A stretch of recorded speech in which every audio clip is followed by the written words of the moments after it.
Everyone, it's Andrea, and welcome to this edition of Talks in the Car. I have a question for you. Have you ever thought about or considered why God has you where He has you at this time of life, at this stage in life? Why He has you on that job? Why He has you living in that particular city? Why He has you living in that particular house?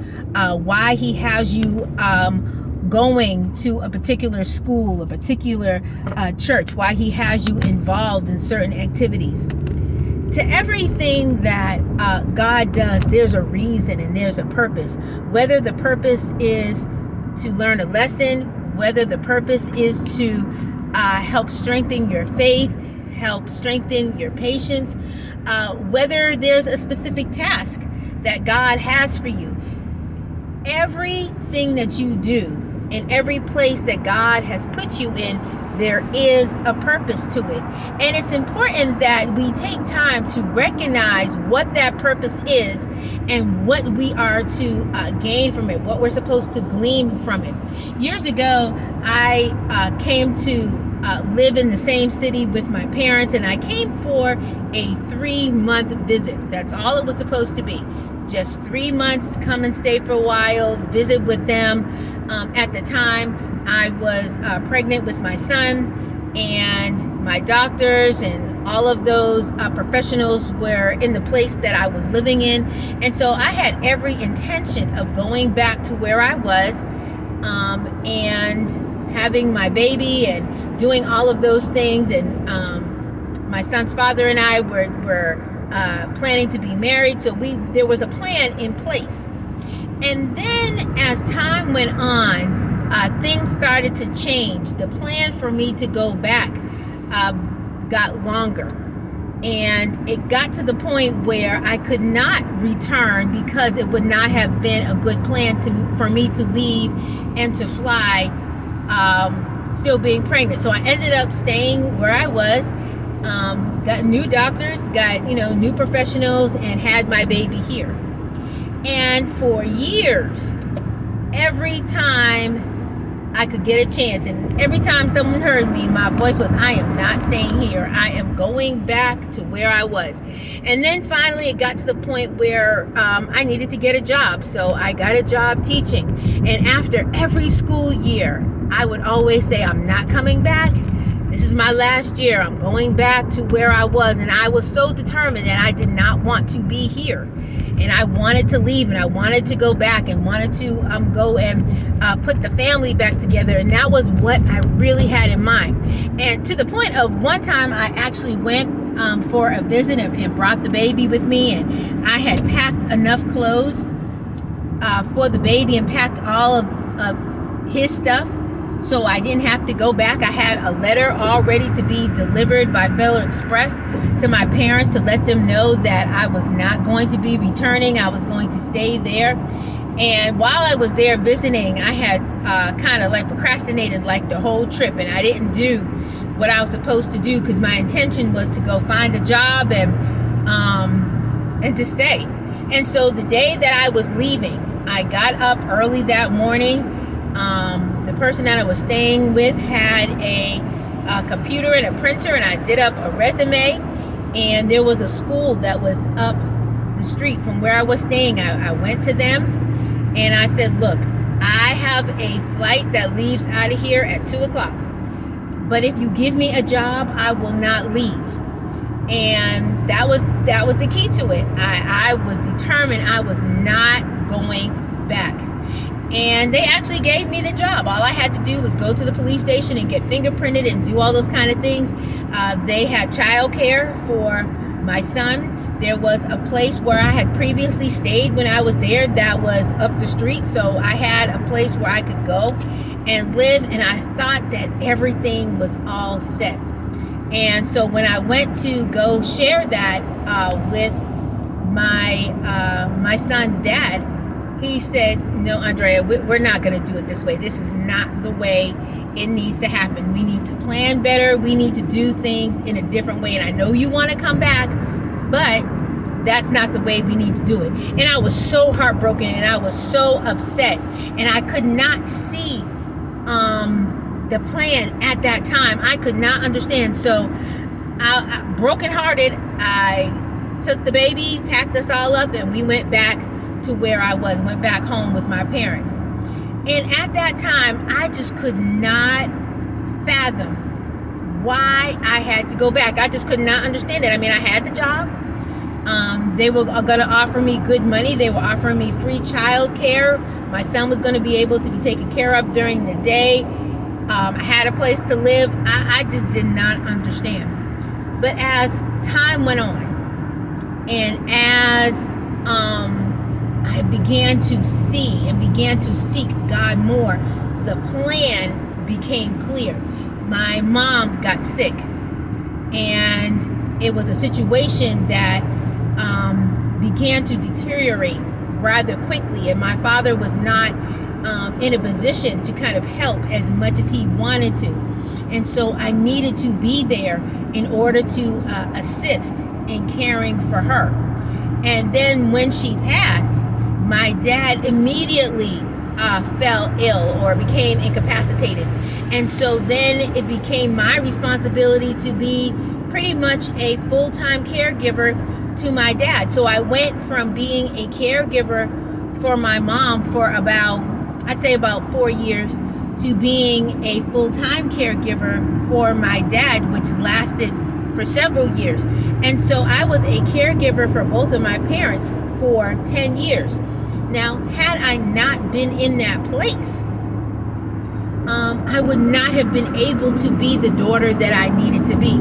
And furthermore, even the job that I had, it was such a blessing. And I understand now that that job allowed me to be the caregiver that I needed to be. The job that I had was close to where my parents stayed, like literally just a few blocks up. I had the flexibility that when things happened, I could leave. There were times when, because of the circumstances, I had to go and leave school and feed my dad his lunch and then come back home. Or there were a couple of times when he fell in the home and I had to go and rush to go help. My son had debilitating migraine headaches. His school was very close, and there were times when I would have to leave work and be able to go and pick him up and bring him home because he couldn't function. All of that would not have been able to take place if I was at a different job. But because I was where I needed to be at the time, there was flexibility, there was understanding, there was favor that was at that job, and I was able to care for my family the way I needed to be there. And then when that time was over, again, I could not understand why things were happening the way they were happening. I didn't recognize that God was letting me know that my time at this particular place was over, and it was time for me to move to a different place and do something else that he was calling me to do. And God almost had to literally kick me out of the situation in order for me to make a move. I mean, I had been at this job at that point 19 years, and I could not bring myself to interviewing again and doing all the things that go with the process of looking for a new job. But finally, God opened up a situation for me, which was something that I absolutely had always said that I wanted to do. I wanted to take my skills and the gifts and the degrees that I have, and I wanted to gear them towards ministry. I wanted to be in a situation where I could get paid to minister, get paid to do what I needed to do. So I was so excited and I was so happy about that. So I went to where I currently am.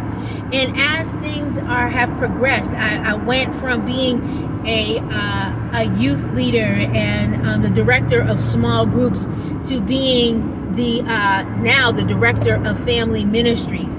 And as I continue to walk this path, I continue to see what God is doing. I continue to see why He has me where He has me in this season. And so yesterday I was speaking to a co-worker of mine, and she was sharing some things, and we were talking a little bit about my son and what his plans were after he graduates. And she said something to me that was so profound, and it was so awesome, that I finally have received the full vision of why I am where I am, why God opened up this particular door, why God has placed me in this particular situation, this particular job.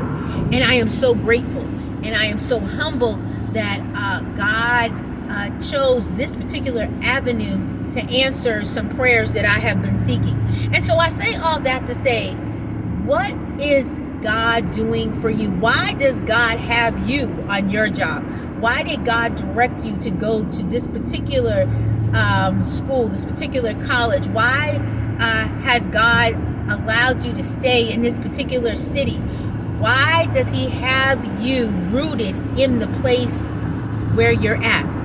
And as you're answering that question, the next part of that is to continue to listen, to make sure that you are not only where you need to be when you need to be there, but that also when God is ready to move you, that you are ready to move. I shared with you that when it was time for me to leave that particular school, God literally had to have me leave there kicking and screaming, because I really did not want to leave. But the situation became so difficult that I knew later on that that's what God wanted me to do. That door was closing, and he was getting ready to open a new door for me. And so once again, why does God have you where he has you? Does he have you there to be a blessing financially? Does he have you there because there are some things that he wants you to learn? Does he have you there because there are people who are depending on you and who he wants you to serve? He wants you to be a blessing too. Is there ministry in you that he's trying to birth in you, that he's trying to develop in you? Why does God have you where you are at this particular season? And then on the flip side of that, if you are feeling a little bit unsettled, if you can't understand why things are happening where you are at, maybe it's time to ask God, do you have something else for me? Is it time for me to move? Is it time for me to leave? Are you closing doors that you previously opened because you have something better for me? So I encourage you today to seek God first as to why you are where you are in this season, and then to think about and find out if you are staying in a situation that God wants you in because you are learning and because you are growing, or is it time to seek God for what is the new direction? Are doors closing because new opportunities are being opened for you?